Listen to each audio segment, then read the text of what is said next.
It's Air here. Today's video is about worth and confidence. I believe I'll be starting a segment called something around the lines of breath of encouragement. I have a thing about breathing. I think there's something healing and renewing in breathing, and I want to encourage you guys. So today's segment is about worth and confidence.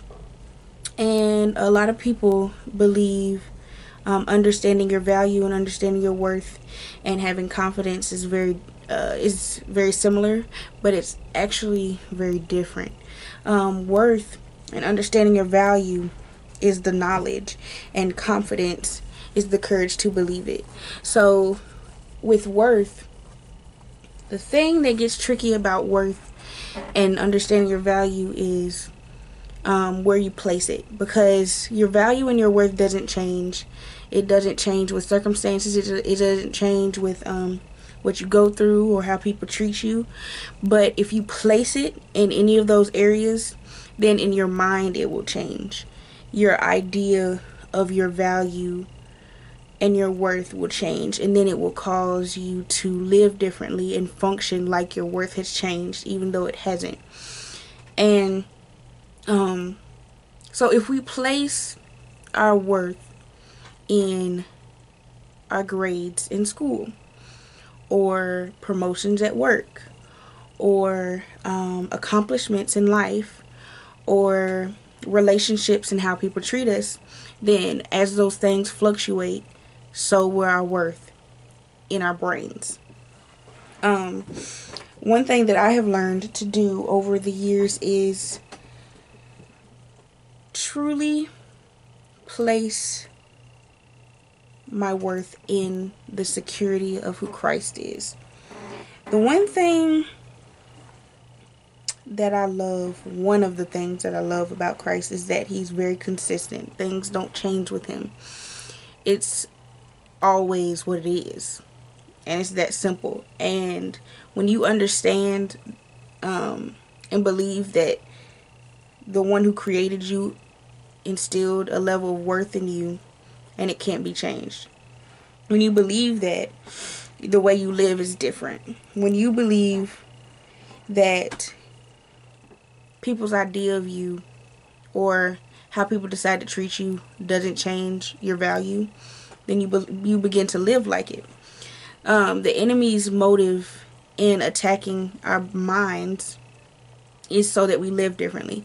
Because if we believe that we're unworthy, if we believe we lack value, if we believe that somehow what's happened or what's said has changed who we are, then we can live like it. And he wants us to live like it because we'll hinder ourselves. If we hinder ourselves, then he's done his job, because he can't take away blessings. He can't take away gifts. He can't take away anything that God does. But if he can get us to reject it, if he can get us to give it up, then he's done his job. Because he only wants to kill, steal, and destroy. But he can only do that if we give in to him. He can't take. We have to give it. So if one thing he doesn't want us to have or experience is love, right? He doesn't want us to understand that love is true and pure and that love is real, because love motivates a lot of things. Love is one of the best things that has ever existed. And if he can get us to believe we're not worth it or we don't have value, then we can reject it when it comes our way. And then we reject beautiful relationships. We reject family. We reject good things. And if we can reject those things, then he's happy. But the thing is about your worth and confidence is that if you choose to investigate your worth if you choose to, then the second step is taking courage. And what I mean by that is, that's where confidence comes in. What I mean by that is, courage is standing in spite of your fear. So, if you make a decision to believe what God says about you and believe what God says about your value and your worth, that's courage, because you have to make a choice in spite of whatever you've heard, whatever you've experienced, whatever you believe about yourself. You have to make a courageous decision to stand in what is true. And that's the hard part, because you can know and hear all day long that you're worthy and that you have value and you have things to offer this world, and your gifts and this, that, and other. You can hear all these things over and over again. But if you don't take courage and believe it, then there's no effects of the information. There's no action behind the understanding. And if you don't take action behind the understanding, then you never reap the benefits of the information. You never reap the benefits of knowing your worth. And it's a very important part of life, because we can't even properly, if we don't understand that God loves us and that that we're important to Him, and if we don't understand that He desires us, and if we don't understand that we have purpose in this world, then we impair ourselves of all the beauty in life. Because if all these things are impossible, then what is possible? If in your mind you believe that it's impossible for me to love or to be loved, then how will you function in all your relationships? If you believe it's impossible for you to succeed in life, then how will you go about every brand new task and opportunity? If you believe that you're going to constantly be a failure and that you have no purpose, then how will you go about living? So all this ties in tremendously, because we have to know who we're loved by, and we have to know how He sees us. And one of the ways that is kind of like an outline for all of this is understanding and really investigating what He did on the cross. Because if you really look at it, God made a decision in the beginning of time that even though man chose opposite of Him, chose sin, chose disobedience, He believes that we are worth every sacrifice. We are worth the sacrifice of His Son. We are worth His life. Jesus made a decision to lay His life down because He believes that we are worth His life. We are worth it. He really believes that. And that is a big deal. He believes He loves us that much. He loves us so much that He's willing to die just to have a relationship with us, just to be able to live with us, just to be able to walk with us. He is willing to die to become one with us again. And I know that's difficult for a lot of people to believe, because it's something that's just impossible, especially from a lot of situations that a lot of people come from. God is like an impossible idea, and it doesn't make sense, but He's very real. And in spite of what you see on this planet, God is God. And believe it or not, what you see down here, most of it is man and the enemy. A lot of things that you're seeing that are very negative and very ugly and very evil has nothing to do with God. God gave man a gift that the enemy has turned to evil, a thing called free will. And because man has the freedom to make decisions, you have a whole lot of bad stuff going on down here that is not in God's will, that is not in God's plan, that God hates with a passion and a vengeance, that he is repaying people for, because he does not like that stuff. He doesn't like those evil things that's happening down here.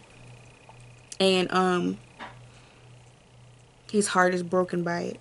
His heart is broken every time our hearts are broken.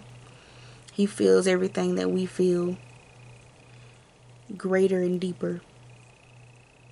And regardless of what you see, God is moving just as much. God is moving just as much because he believes that every moment, every heart is worth it. So he will move mountains for the sake of his beloved. And that says a lot about our worth as well. The enemy wants us to think that God has forgotten about us or that God doesn't see us. But in all reality, God is walking every step and he sees everything and he is moving on our behalf constantly. There is not one thing that he has missed. He has seen it all and he is coming for you, and he is coming for those who came for you. So he really cares a lot. He cares a whole lot. And we have to make a decision for confidence. We have to make a decision to have courage to believe. Because without that courage, without that confidence, then we won't walk in what we're supposed to walk in.